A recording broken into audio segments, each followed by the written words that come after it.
tubaye ikaze nanone mu makuru agezweho. Ndamutse mvuze ko ari umwe mu banyamakuru beza bikorera icyarimwe bakanakorera ku maradiyo ni naba mbeshye. Ndavuga umunyamakuru Taiku Ndahiro, umunyamakuru wigenga ukorera ku muyoboro wa YouTube witwa Narababwiye TV, icyarimwe akaba n'umunyamakuru wa Radio TV10. Niba mwibuka neza abakurikirana imyidagaduro mu minsi yashize, ndavuga mu mwaka washize w'2025, higeze kubaho iterana ry'amagambo hagati y'umuryango wa Tom Close ndetse n'umunyamakuru Ngabo Robin.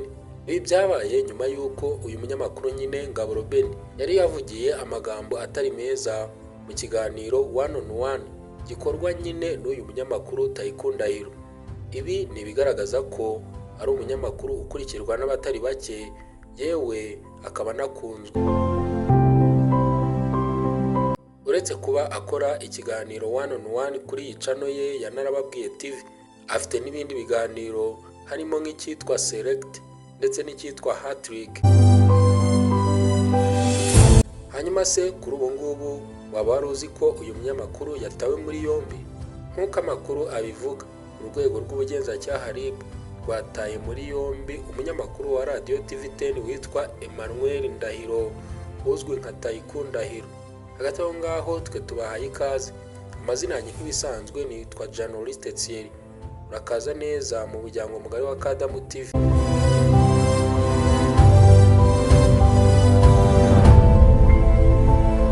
Amakuru akomeza avuga ko Taiku Ndahiro yatawe muri yombi kuri uyu wa mbere Mutarama 2026 nyuma yo gusagarira abasekirite mu gitaramo cyateguwe n'umujyi wa Kigali cyabereye mu mbuga ya Kigali Convention Center. Umuvugizi wa RIB Dr. Murangira Thierry yabwiye itangazamakuru ko Ndahiro akekwaho gukubita no gukomeretsa, kwangiza cyangwa konona ikintu cy'undi no gukoresha amagambo arimo ibikangisho. Ubu Taiku Ndahiro afungiwe kuri sitasiyo ya RIB ya Kimihurura mu gihe iperereza rigikomeje.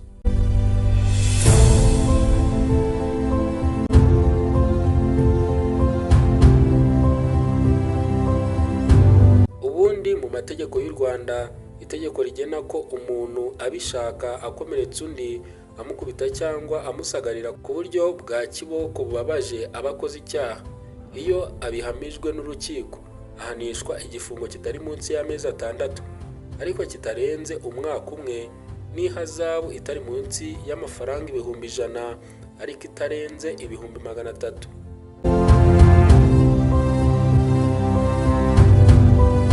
Iyo gukubita cyangwa gukomeretsa byateye uwakorewe icyaha indwara cyangwa kudashobora kugira icyo yikorera ku buryo budahoraho, igihano kiba igifungo kitari munsi y'imyaka 3 ariko kitarenze imyaka 5, n'ihazabu itari munsi y'amafaranga y'u Rwanda 500,000 ariko atarenze miliyoni y'amafaranga y'u Rwanda. Iyo gukubita cyangwa gukomeretsa byateye uwakorewe icyaha indwara idakira, ubumuga buhoraho butuma ntacyo yikorera, kubuza burundu urugingo rw'umubiri gukora no gutakaza igice cy'umubiri, igihano kiba igifungo kitari munsi y'imyaka 5 ariko kitarenze imyaka 10, n'ihazabu itari munsi y'amafaranga y'u Rwanda 1,000,000 ariko atarenze 2,000,000. RIB kandi iributsa abantu bose kwitwara neza ndetse no kwirinda kunywa ibisindisha birenze urugero kuko biganisha bamwe mu nzira zo gukora ibyaha.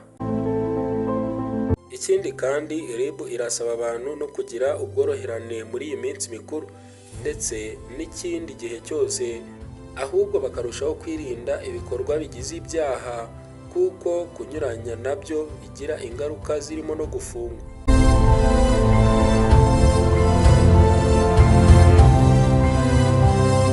Ngayo nguko ibyari bikomeje kuvugwa mu isi y'imyidagaduro. Tubashimira umwanya mwaduhaye.